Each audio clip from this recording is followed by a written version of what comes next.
Hello, and welcome to another episode of LGOtv Big Talk. And why Big Talk? Because I hate small talk. So I decided to have a conversation with some of the most interesting people I know about the interesting things that they're up to. And my guest today is no exception. David Usher is an artist, a best-selling author, an entrepreneur, a keynote speaker. As a musician, he has sold more than 1.4 million albums, toured all over the world, and has #1 singles in English, French, and Thai. When David's not making music, he's equally passionate about his other life as the founder and creative director of Reimagine AI. Reimagine AI is an artificial intelligence creative studio that builds and deploys interactive virtual beings. Now, I'm really fascinated by this, and I want to talk about how we get from music to interactive virtual human beings. David is an in-demand keynote speaker. He travels around the world speaking about creativity, innovation, artificial intelligence, and he's also the co-creator with Dr. Damon Matthews of The Climate Clock. So, David, you have a degree in political science. You have written books about creativity. I loved your book, Let the Elephants Run. Thank you. And I want to talk about how you go from political science into music, into AI, into climate clock, into all these different things. What did you want to be when you grew up? You know, I don't really know. I mean, I've had sort of a traveled life. So like my family from when I was very little, we traveled a lot. I was born in England, but we moved every other year to a different place. My dad was an econ prof. My mom was an artist, and high school was a trauma for me, and I was probably a trauma for my parents through high school. But then in university, I did a major in political science and I did a minor in modern dance. And from there, I went on to start to play music professionally for about. Well, I still play music, like big festivals, but play music professionally for about 20 years or so. And then I don't know, somewhere in there, I got really interested in technology. I got very into tech, and that sort of led me down the path to all the other things.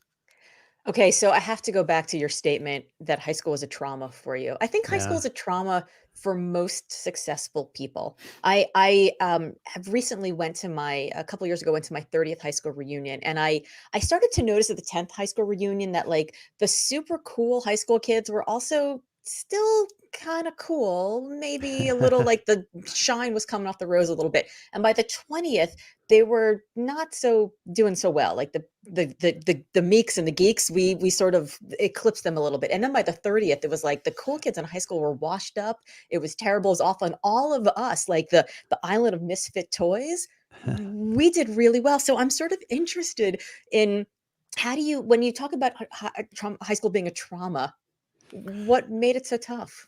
A lot of my high school was spent in Kingston, Ontario, and this was a long time ago. I mean, this was back in the day, and being a half Asian, half Jewish kid in a very white town, I think that had a big impact on me in terms of in my relationship to just in fitting in, really being a Mhm. half Asian kid. Um, but when I started going to Asia more and more, when you start to see more and more of the world, you realize that, those kind of racism, that kind of racism is everywhere. And Yeah. every population has its racism, and Yes. its racist tendencies. And that really changed my perspective on the world, really, that it wasn't about me, and it really opened up the world. And I said, okay, this is something that lives all over the place. And it's not just the white people, the Asians have a lot of their own racism. But that was a big eye-opening event for me, where I was like, okay, it changed my perspective on the world. And then discovering the arts in university, I think just being in a smaller town, then moving to a bigger place, and discovering a set of people that sort of thought the way I did, and sort of thought outside of the specific lines that we generally tend to live in, Mhm. Mhm. wanted different lifestyles, what different things out of their life was Yeah, helpful. I used to growing up in Miami, I went to a high school that was one third white, one third black, and one third Latino. And within the Latinos, you had the Puerto Ricans, you had the Cubans, you had the Venezuelans, you had the Cuban families who came before the Mariel boatlift, the ones who came after. And so even within the populations, as you said, there was so much. And I grew up thinking I was white until I went to University of Texas, where I realized I was Jewish.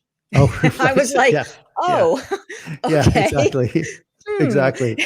It was a Well, very I mean, different story. if you grow up white, you feel like you're white, but the reality is, if you don't look the same and your religion's not the same, you're not, you're not really white. Yeah, Right, it's true. right. So I just think it is fascinating that we discover who we are as we get older and as we travel, right? I mean, they say like education, like ignorance is the biggest killer, or sorry, education is the biggest killer of ignorance because you have to go and you have to see other people. So but so you had a minor in modern dance. So had you been playing music in high school or were you I dancing? had been writing and I don't know. Modern Day, what a weird thing to do when you can't, like, was not something that I had intended to do. Essentially, I was going to Simon Fraser University in BC doing a political science degree, which I wasn't really sure why I was doing it. And I had played music all through high school, just guitar, writing, singing. Um, and and one day I was walking across campus and I saw some cute girl going into this building, and Yeah. it wasn't stalkerish back then to follow her in, just to Yeah.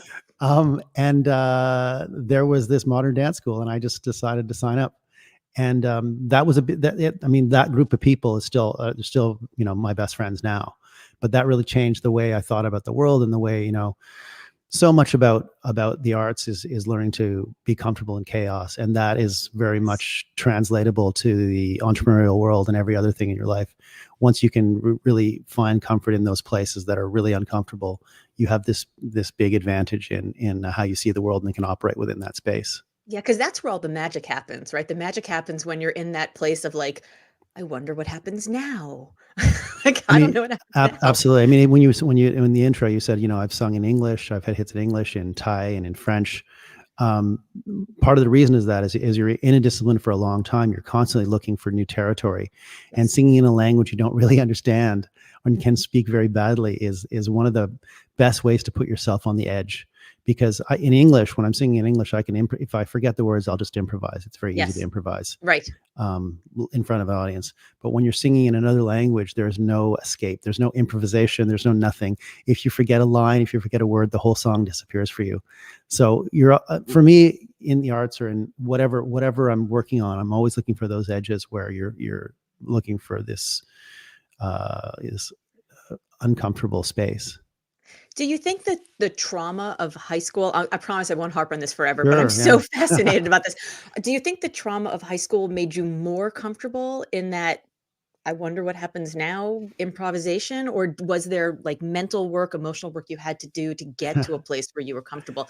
Because to go from, I want to not have a lot of people notice me, right? Because I'm different, to being center stage in an arena where people are there to see you, that's a pretty big leap. Yeah, I don't. I'm not. I've always wanted to play music. I mean, I don't think the goal was ever to play as. You never really think you're going to be playing the crowds that we played, but at the same time, I've always wanted to play music, and it's always been driven by the song. So the desire has always been to try and write a better song, some great song, and the song leads everything else. Like everything, the hit leads everything. If you can write the great song, then the rest is possible. If you don't write that song, nothing is possible. So for myself, and I've just followed the song really, and in each of the things that I've been working on, whether it's in tech or in music or in writing, um, you're always just trying to write that song, right?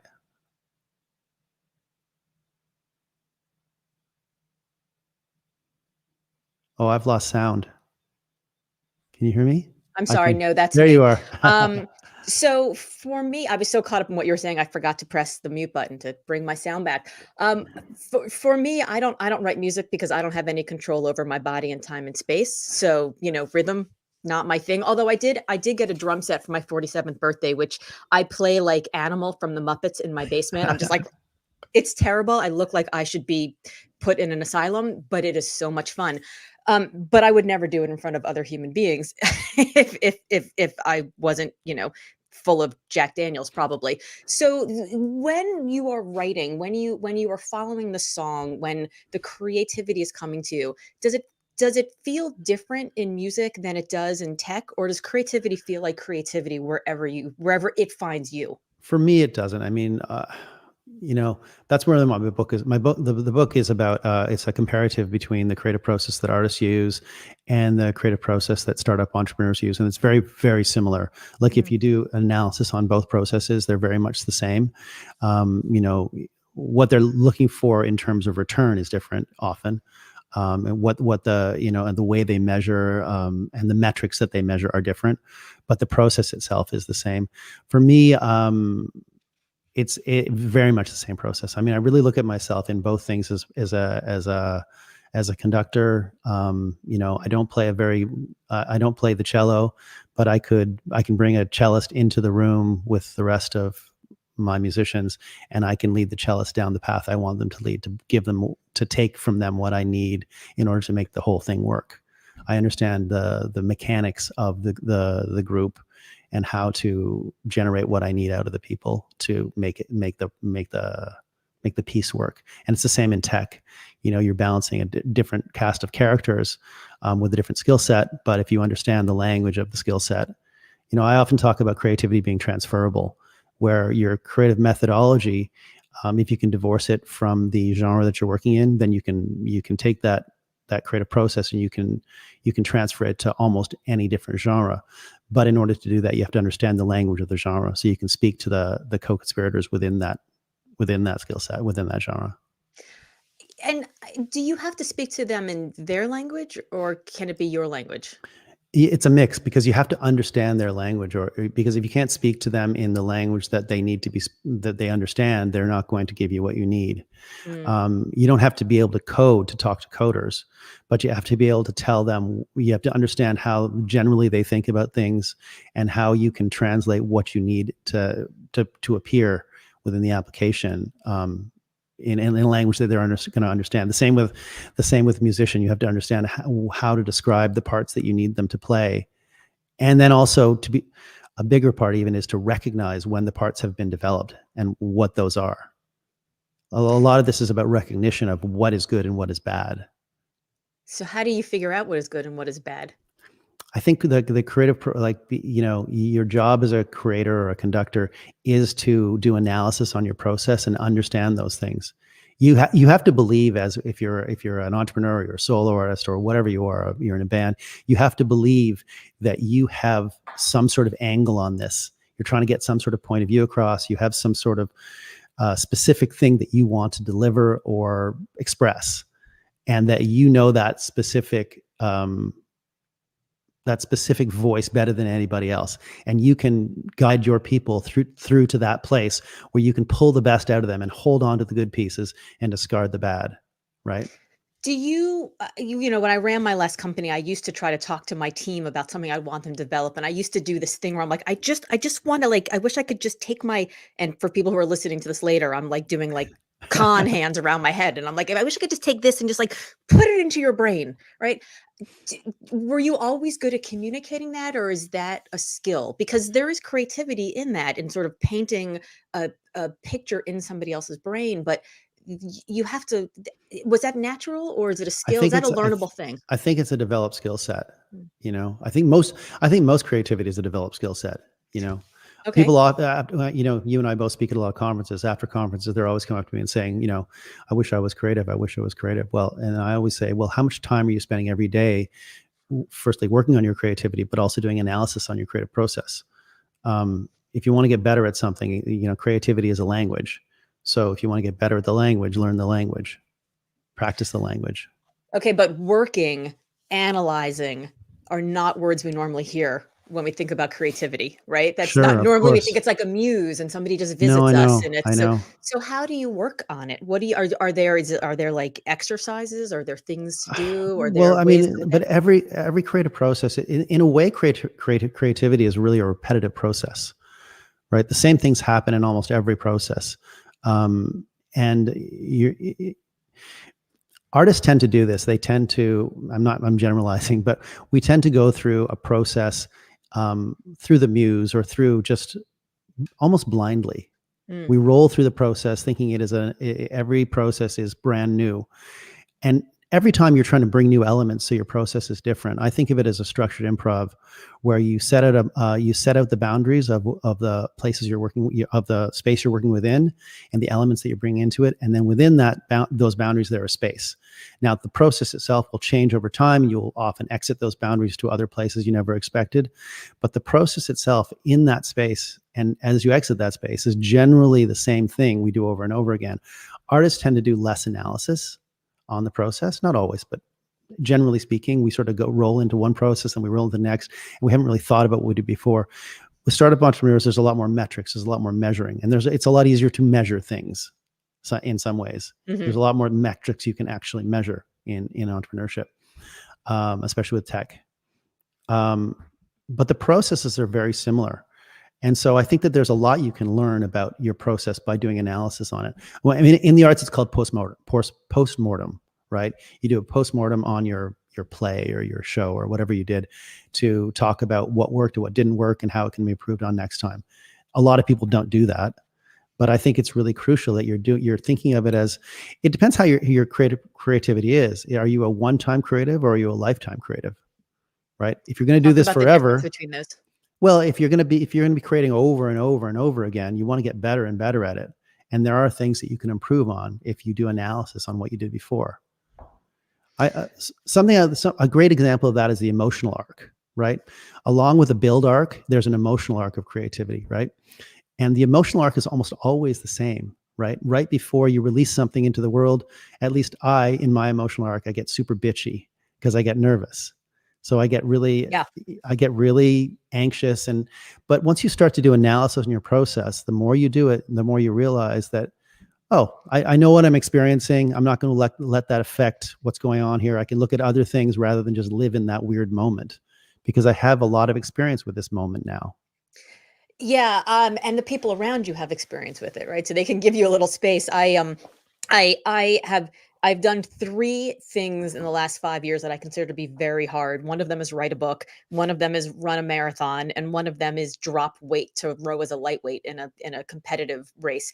And I was joking around with my family about, I was like, well, which Laura is worse? Like lightweight Laura, marathon training Laura, or book writing Laura? And without hesitation, my husband and my 2 kids who are 16 and 18 were both like, book writing Laura, Oh, for really? sure.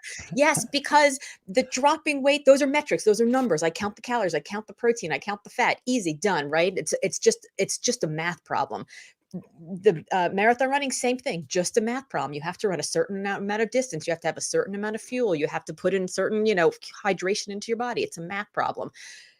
Book writing, creativity, not a math problem, right? Yeah. So it's like an emotion problem. Like, will people like it? So when you have done something, you've put out a hit, it's popular, people love it, you poured your soul and the authentic you is in there.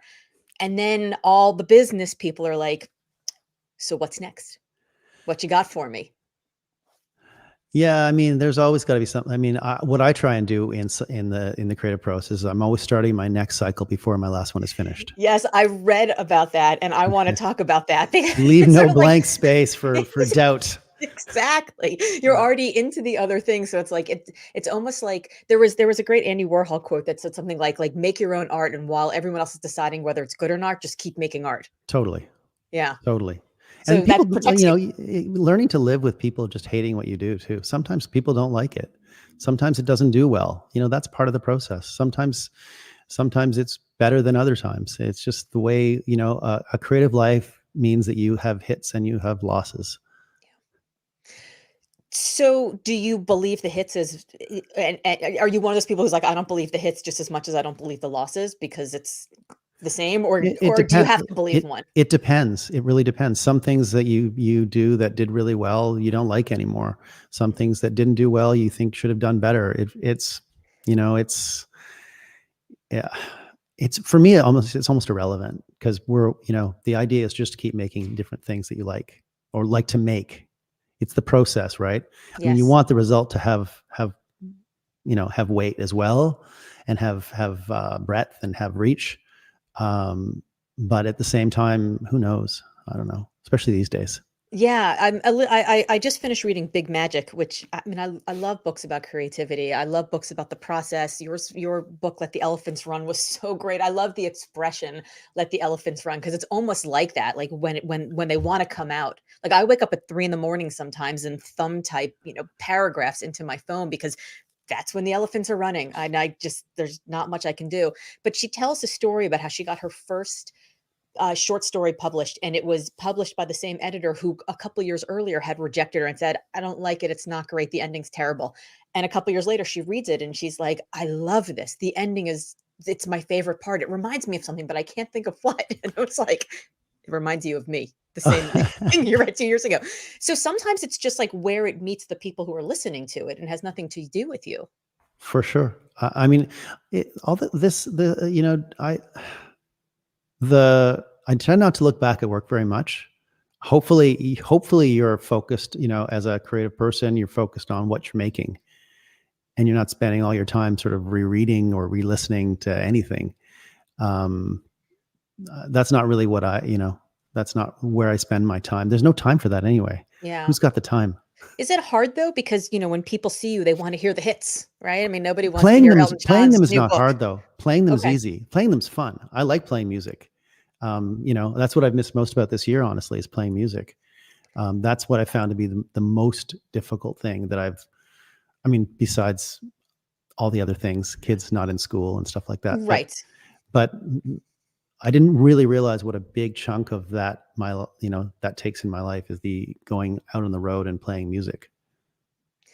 So along the way, you discover artificial intelligence. So Uh-huh. that's had to have taken up a lot of your time this year since the music, there wasn't as much space. Was it something you could pour yourself into, or did you have to have almost like grief, like some mourning for the It, this part of you that wasn't getting to be out there? I've been working pretty much full time in the company for years now, or for a few years now. But I'm still, but the ability to go away and play music, weekend warrior kind of things, Yeah. festivals and those kind of things has been sort of just a natural sort of process in my life that I was sort of used to.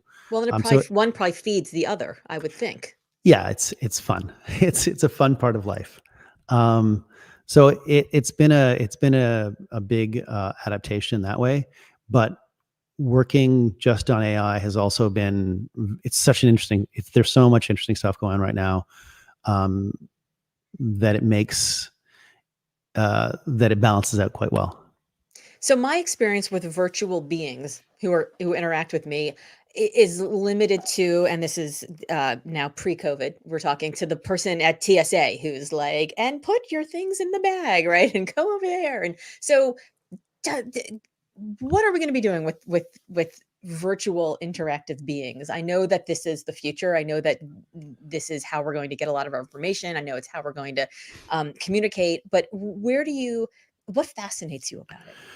I really believe that we're hitting the place where the technology has caught up to our science fiction. We're just at that place where so we have a program called Learning from History, which is, we believe that very soon you're not going to just read books and watch videos about historical characters to learn about the past. You're going to actually speak to the characters from the past about the past. We're building virtual beings for all kinds of different things. We tend to stay out of the like banking bots and those kind of things. That's not really where our interest lies. We're doing things like, we've got a program for memory patients, for Alzheimer's patients, where we believe that we can use virtual beings to bring arts and culture and music back into the lives of people with Alzheimer's. Where they've forgotten how to use, they've forgotten how to turn on the stereo, or that the stereo even, or that the radio or the player even exists. Well, now the virtual being can come out and engage them. Would you like me to do this for you? Would you like me to read for you? Would you like to watch a video? So it's a way of engaging, taking the weight off healthcare workers and family for a little bit, small bits of engagement, because a lot of the times the conversations are quite repetitive.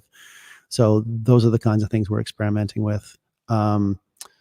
We do some consulting as well for companies like Virgin Mobile, getting their virtual beings online. We've got our own proprietary software we're building about how to get the personality and knowledge base into an AI without any training, any technical training. So everything from building your own digital double to NPCs, non-playable characters for video games, how to fast prototype those kind of characters. So those are the kinds of things that we're interested I saw in a on nutshell. yeah, it's all super fascinating. I saw on one of the videos I watched of a little girl interacting with Albert Einstein and asking questions about, how old are you and where are you That's my from? And daughter, actually. Yeah. oh, is it? Oh my gosh, Yeah. it was incredible. And just to we've come a long way from like Disney World and the Hall of the Presidents, like I am Abraham Lincoln. Right? It's so much more interesting. And I think kids who are growing up today with this virtual, they're digital natives, right? So for them it seems so normal to be able to have these conversations, but I hadn't thought about it in terms of taking for caregivers and people who have Alzheimer's and who are alone, and to give them company. I remember watching a video about a dancer who somebody played, one of her favorite classical songs that she danced Yeah. ballet to, and just watching her and like her hand sort of doing the motions and watching her come alive. And this is a woman who had been like, you know, in a vegetative state for, staring at the wall for a month. There's so much inside of our brains that we don't know, that's still like the Wild West, and the ability to unlock it by having these kinds of interactions is it's fascinating. For me, I'm very interested in, I mean, we're really in this world of new technology where the research is becoming programmatic. Mhm.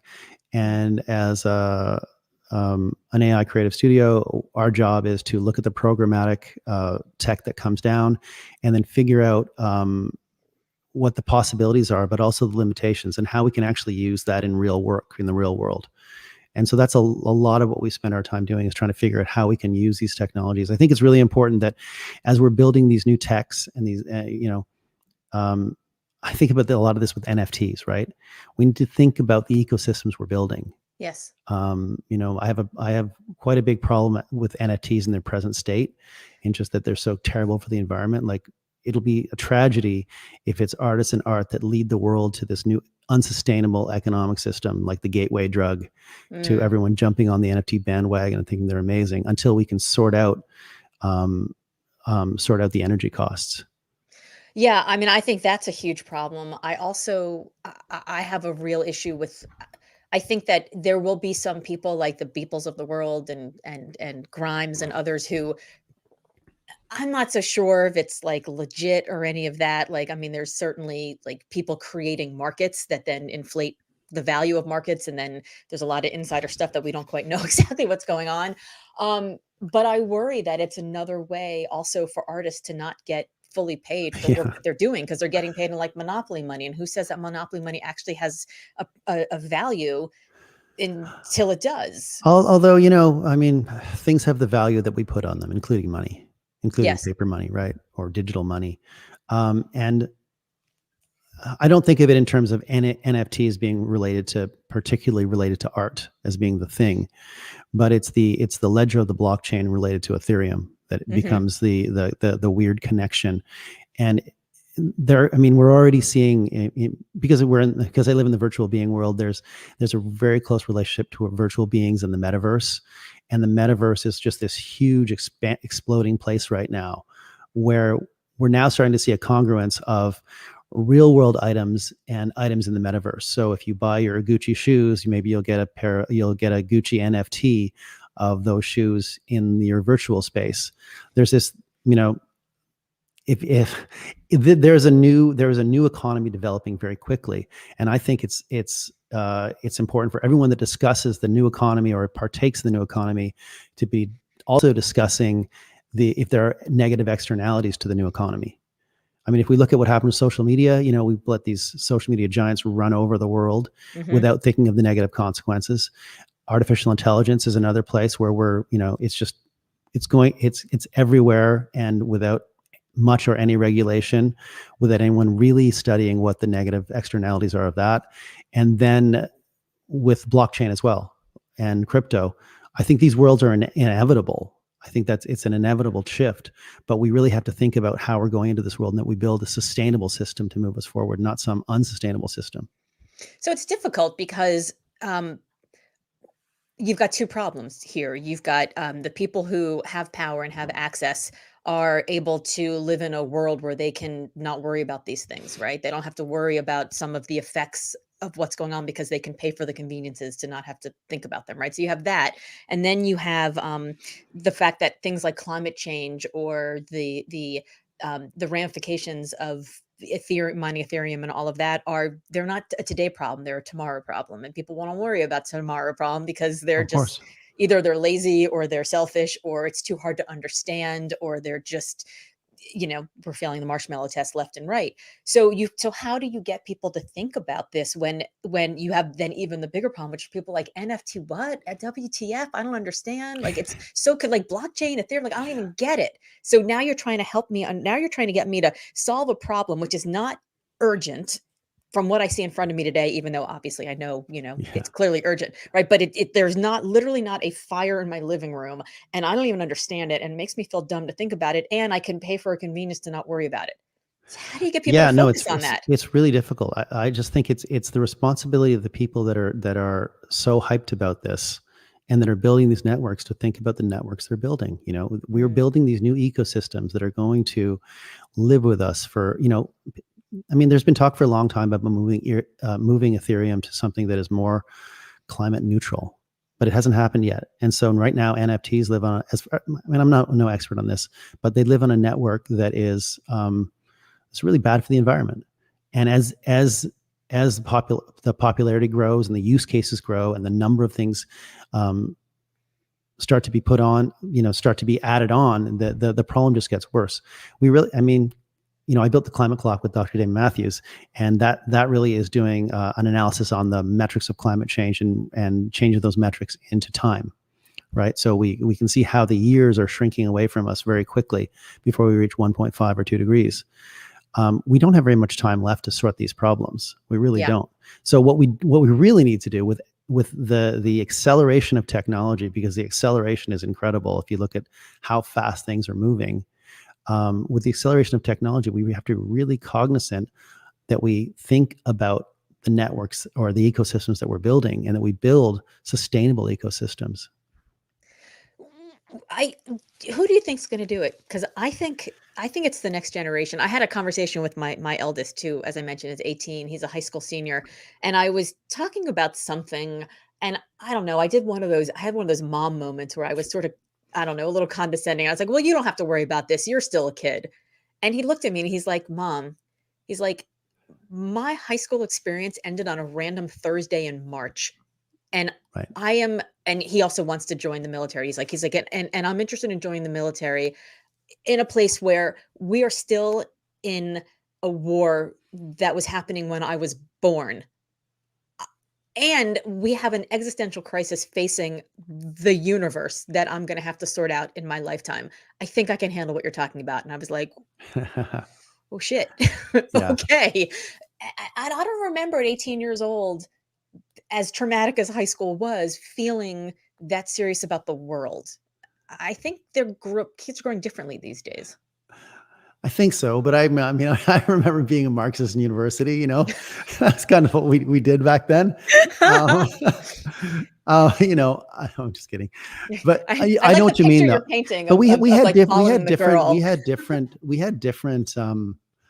had different things. There were there have always been Yeah, big crisis. I don't think it's been quite the same as climate change, because the way climate change works is it's it's not something that you can just turn around. right. Once you lock it in, it's locked. So yeah. I mean, I think that I actually think that it's this generation, the people that are building the ecosystems right now, that have to think about what they're building. I think it is really important. So you I think think every time people talk about NFTs in every article and every blog post, they should talk about climate change. yeah, I think there should be follow ups where people go, well, what about climate change? Because the network can be changed. It just has to be changed. so how did you go from following the girl into modern dance, in the Marxist in college? You're That's a really getting it all out of me today. fascinating picture. I love so interested in that. To music, to headlining concerts, to selling millions of records, to thinking about artificial intelligence Okay. and the climate. I What was, where was the leap there? Because we talked about well, when we talked about the other, but we didn't talk about what happened in between. I did a poli-sci degree in university, so I was, an international poli-sci degree. So, and then I didn't really use it for, I've always been relatively political, but I didn't really use the learnings of that, which are a lot of what you learn to do in that degree is write. Yes. You learn to write and put together a paper, think analytically, those kind of things. So that's what I probably got out of that side of things. And then I was making music. I was living in New York at the time, and my wife's American, so we had moved down to, well, for her back to New York, and it was right around the time where the MP3s and Napster had really taken off, and the web had really taken off. And I was watching sort of these crossing curves, the music business sort of descending into the sea, and Napster and the web on the rise. And that really threw me into digital. And actually, Mitch Joel, a very good friend, one of my best friends, Yes. very good friend of yours, Yes. Yes. I was think really he's watching crucial. actually right now. Is he? Hey, Mitch. Yeah. Hey, He Mitch. was really, he's getting a plug. Um, was really instrumental in sort of introducing me to the web in a really, this was back in the day, Yes. really introducing me to the web. And I sort of followed that rabbit hole down. And when you've been successful in one genre, one career, and you suddenly rediscover learning in another, the Hmm. rediscovery of learning when you're older, when you think you kind of know everything, even though you obviously know nothing, because you're doing well in one genre, you think you've sort of kind of done it. But when you rediscover learning, suddenly the whole world opens up again. And that for me has been sort of the key feature in my life, is this desire to learn new things. So I followed the rabbit hole down the web, and I started a social media aggregation startup doing brandable aggregated streams on the web, Adobe downloadables, and iPhone. This was back in the day, right after Twitter launched. That lasted for a few years. So that gave me a basis in tech. And then, so I stayed close to that community, I guess. Did people take you seriously when you first were interested in tech, or were they like, "Oh, whatever, you're a musician"? Not really, no, not really. You But long-haired you hippie don't, freak. you don't know very much. You're learning things, right? You're trying Right. to, you're kind of faking it along the way. Sure. So not really. And they probably shouldn't have anyway. And then I worked on things like the climate clock and those kind of things, which are sort of mixed in art and tech. And then I was doing a lot of speaking about creativity and innovation for a lot of different companies. And when you're talking about creative innovation in companies, you're really talking about the future. And you cannot talk about the future unless you understand AI. Yeah. Because AI is the big game changer for all industries. It lives underneath everything now, or it will very soon, and it's going to fundamentally change everything about our work and our life. It just is. And so I got very into AI. So with a friend of mine, Pablo Samuel Castro, who was a researcher at Google, I worked on something called Lyric AI, which was an artificial intelligence agent that can collaborate with humans writing song lyrics. So we worked on that. It's since been renamed, but I think a version of it is coming out soon.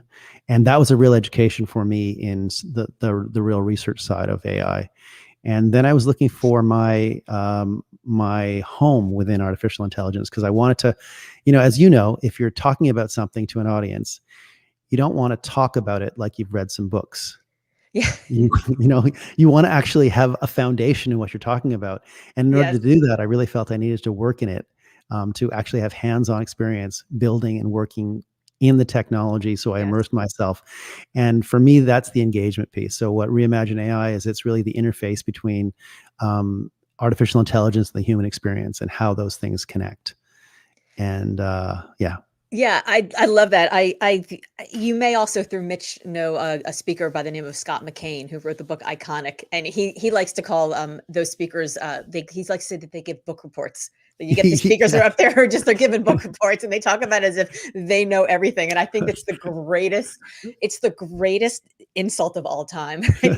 He gives book reports. That's like how he That's what I would say describes to them. people watching talks. See if the people are talking about things that they've done, or Yes. are they giving you examples from their life in the field, or if they're just sort of highlighting Yes. other things. Absolutely. So Albert Einstein, your Yeah. your daughter's pal, Albert, said, all knowledge is experience. And I believe that. I think if you haven't experienced something, you don't really truly know it in a way that you can teach it to somebody else. But I think if all knowledge is experience, then all wisdom is framework.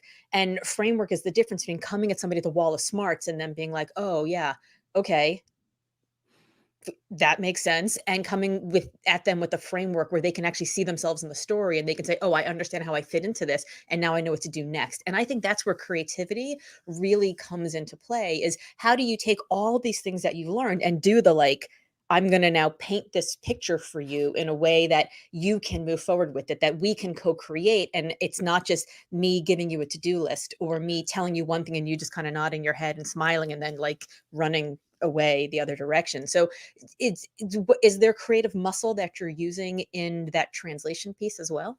Well, I mean, creating a talk is the creative process, right? Yes. You know, you're using. I mean, I say this a lot. I use the same creative process when I'm writing a book or building something in AI or writing a song or creating a speech. It's the same exact process. You're trying Yes. to create something that will, we're doing two things. We're doing many things when you're giving a speech to an audience, but part of them is you're trying to crack them open. Yes. You're trying to crack them open to receive something. And I mean, you're not going to receive everything in, a 60-minute speech. But what you're hoping is that you open them enough with whatever you're using, whether it's some sort of, whether it's humor, whether it's through story, whether it's through, we do a lot of music as well. I Mhm. bring my guitar player along. So there's a lot of music within the framework of my talks. You're trying to open them up somehow so they can just have a new perspective on a possibility of where they can go next. I always think it's my favorite thing is when somebody comes up to me afterwards in the book signing line and they say something to me like, "Thank you for giving me permission to Yeah. live the life I wanna live," and I'm like, "I never even said the word permission. I didn't give you like, you gave yourself permission." But when they say something back to me that I didn't actually say in my talk, but they felt it in themselves, like, they interpreted it and they felt it and they're moving on, like, I'm like, that I think is success, right? Like, that's the thing. Or when they come up to me and they tell me they cried, like, if I can make someone cry, I'm like Mitch always laughs because I always make people cry when I interview them, so he was like, "Are you gonna make David cry?" And I'm like, let's talk about you being having a traumatic high school experience. Mitch is texting me right now. He's crying.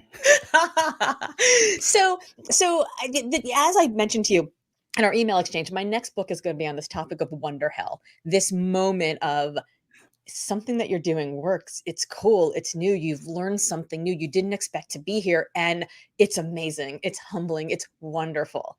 And also, I've never been so exhausted and anxious and worried and concerned. And, like, is this all going to work out in my entire life? It's hell. It's wonderful. And it's hell. It's wonder hell.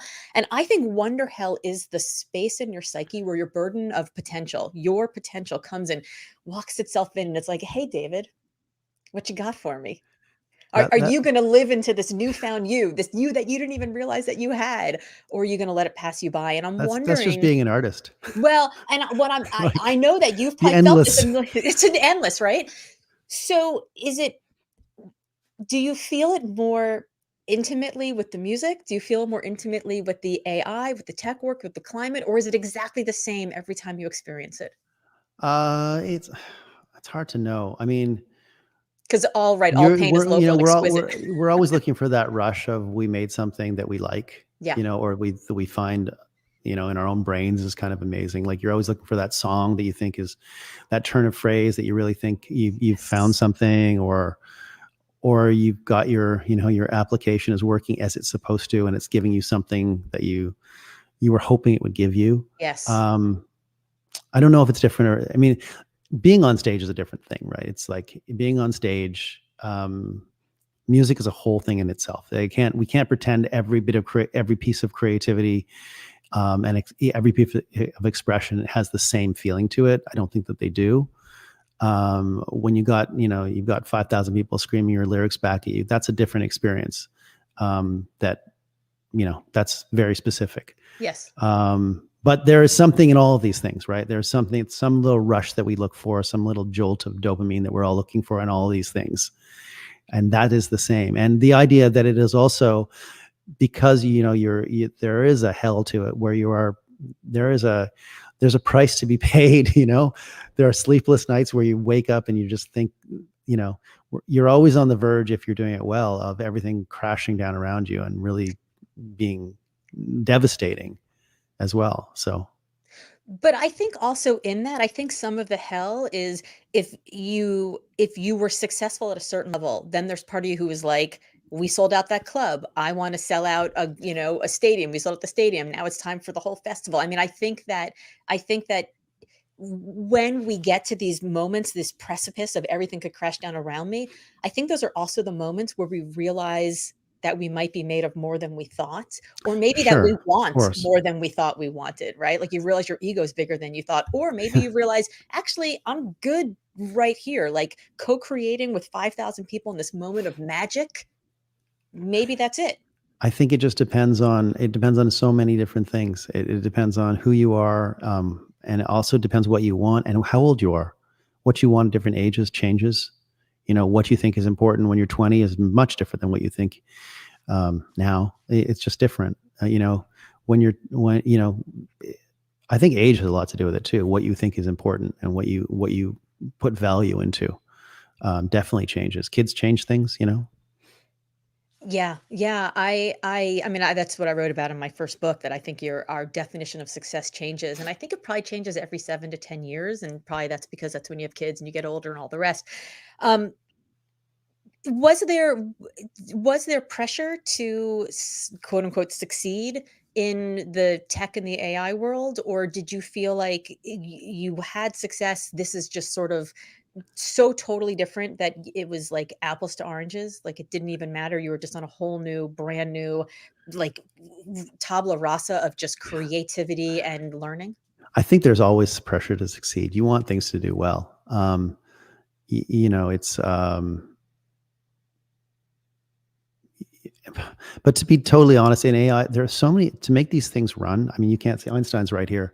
You can't see Einstein, but to make these things run and talk to you and communicate in naturalistic ways, and we're just the very infancy of the whole business. But there's so many pieces that you need to put together in certain ways, and it takes such a mix of really art and science to make it all go. That there's very little time for anything else to really spend much time on doubt. You're really trying just to make it all work and make the next project work. I mean, there's just so many technical pieces to make it all go. Yeah. So you so you cr I'm very interested in that. So you crowd out the doubt by taking on a task that is so huge and overwhelming that you just simply, so I'm sensing this is a pattern I'm sensing here. You start the next project before the first one's done. So there's Yeah. not room to be questioning and concerned and worried about people's response. You take on tasks that are so huge and so overwhelming, there's not room for doubt. I found my Well, sorry. When I first brought up virtual beings, I brought in a group of um, people into a room. Programmers, product managers, probably around 6 people, and I described to them what we were going to build. Um, and this was before that. There were really there. It wasn't really an industry back then. It's starting to become an industry now. And they all nodded at me. They all nodded at me. And I learned later from one of my product managers that he told me that I left the meeting and they were like, just had no fucking idea what I was talking about. They just had no clue about what was proposing. Um, so, I mean, I don't want to, I'm not trying to not leave space, but I am trying, I talk about in the book, you're trying to dream elephants, right? You're Yes. trying to dream things that are bigger than your brain, because the reality of the creative process is all those things will come in and beat your idea into submission to a normal size thing, usually, unless Yes. you're Elon Musk. The rest of us, we get beaten down by the realities of technology and life and money and all these things to make stuff happen. So you want your dream to be big enough that it has value to you in its conclusion. I've always, I've had so many, like, bright young things come talk to me over the years about their big, enormous, hairy ass goals. And I can tell you the ones that were successful, and I knew they'd be successful in the moment, were the ones whose goals, they held their goals with such reverence that they almost couldn't speak them out loud. They would like talk about them in these like whispered tones. They were so excited. They were so big. They were so huge. they took them seriously, right? Right. They really they it wasn't just like, I'm going to follow my passion, but like I'm going to invest in it. I know it's going to beat the shit out of me in order to get to where I want to get to. So I'm curious about when you bring people into the creative process, because people do beat it up. They're like, I don't like it, not for me, I'm not so Sure. sure. Do you have to protect your creativity to a certain point before A- you're like you get there? Absolutely. Absolutely. I mean, in whatever in whatever you're making, you have to be very selective about who you show things to and who you bring as collaborators. It's very collaborators are I always have a group of collaborators. That's how I'm able to work in many different genres at the same time. I have groups of people that I trust that I work with in those genres. So we can make music because I have a group of collaborators that I make music with that I trust implicitly and I know, and um, we just can make it work. But yeah, you have to be protective. You can't just you don't want to be telling people your idea too early as well, Yeah. before you've had a time for it to gestate and to become something. You've done enough research, you've done enough self-analysis to know that it's something you actually want to deliver on. Yeah. There's a whole process to this, right? And when ideas are first born, as you know, they're very fragile. It's Yes. very easy for them to be cracked. Mm. And they don't stick around if you don't take care of them, I've learned. No, but also most, at least I'm going to talk for myself. Most of your ideas are shit, right? Most ideas Yes. suck. Yeah. You're having all these ideas all the time. The good creatives are the ones that can discard the ones that suck very quickly, and hold on desperately to the good ones so they can continue to build on those. Yeah, I saw a cartoon. I was flipping through Instagram this morning. There was like a little meme, and it was something about like an elephant gets pregnant, and a puppy gets or a dog gets pregnant, and like the dog has 5 puppies after 12 weeks or something, and then gets pregnant again and has more puppies and more puppies and more puppies, and the elephant is still pregnant, still pregnant, still pregnant, and at the end of 2 years, the elephant gives birth, and the cartoon was something like, well, yeah, but like I have had all these puppies since, and he's like, yeah, but I have an elephant, right? Like Right. like look at the difference, right? You can have all these Right. little baby ideas, or you can have an elephant, and I'd much rather gestate the elephant than the 8 billion little puppies. So I thought that was That's funny. serendipitous timing that I was going to be talking to you today. So my last question is, so as you're holding on to your ideas and you're creating these things that are bigger than you and trying to start the next thing, I sort of recognize myself in that a little bit, and that I've always been somebody who's like, keep going, keep going, keep going, keep going. In fact, I sold my last company to the people who helped me build it because I was so interested in the iterating and the innovating and the changing, and they were like, can we just take the car out on the road and see how fast we can drive it, like stop with the new stuff. Right. For me, COVID was this moment of stopping, and suddenly I had to sit with myself, and I didn't have the action and the movement and let's go, let's go, let's go, let's keep going. Was there any moment in this last year in the pandemic where you just sort of had to stop and you couldn't keep starting the next project or moving on to the next thing, or maybe muscling through or distracting yourself from the doubt by working on the big stuff? Or were you just able to do it from anywhere because of the nature of the work? I mean, I could do this work from anywhere, but for music, it was like, because I travel. I have in my whole life traveled a lot Yes. for work, endlessly, pretty much. That was a big just the stopping of the physical motion. Yes. Um, the ending of the physical motion was a big change, and that I think really affected me in good ways and bad ways. I would say, um, often when I'm talking to people at conferences, and we're talking about creativity, one of the things that I say is, um, um, take your body somewhere new and your brain will be forced to follow. Right. Hmm. Like, it's very hard to talk about creativity or read about creativity or watch a video about creativity and become more creative. Right. Physicality is the best way to crack yourself open and to open up new pathways. So take yourself to a new situation that you are uncomfortable with, and your brain will be forced to deal with it. And that's gonna make bigger change for you than most things that you can read, I think. The physicality of being forced to do something new. And I think the pandemic did sort of the opposite for me. It forced me to sit still, which Hmm. has been, good and bad. Good and bad. We all started. figuring out what, I think everyone's sort of figuring out how we're going to deal with this new reality. But there were great things about it, and things that I missed for sure. Did you find yourself more or less creative during this time? Uh, Probably I was pretty. I did a lot of stuff. Made a new record or album, as they say, and we've done a lot of stuff in the studio. So I'm still pretty busy. Yeah. Yeah, That's incredible. I think that there are just times where the ideas have to be born, right? Maybe they were gestating for a while and you dropped of an elephant. course. Yeah, maybe. I don't know. We'll see. So for people who are watching on screen, they've been able to see how they can find you. But for people, we're going to strip this for audio. So for those who want to learn more about what you're doing, reimagine all the AI, all the rest, where can people find you? You can go to davidusher.com or reimagine.ai. Excellent. Well, we'll put all that in the show notes. David, thank you so much. I could talk to you all Thank you. day, but I want to Yeah, really respect your fun. time. Thanks so much. All right. Thank you.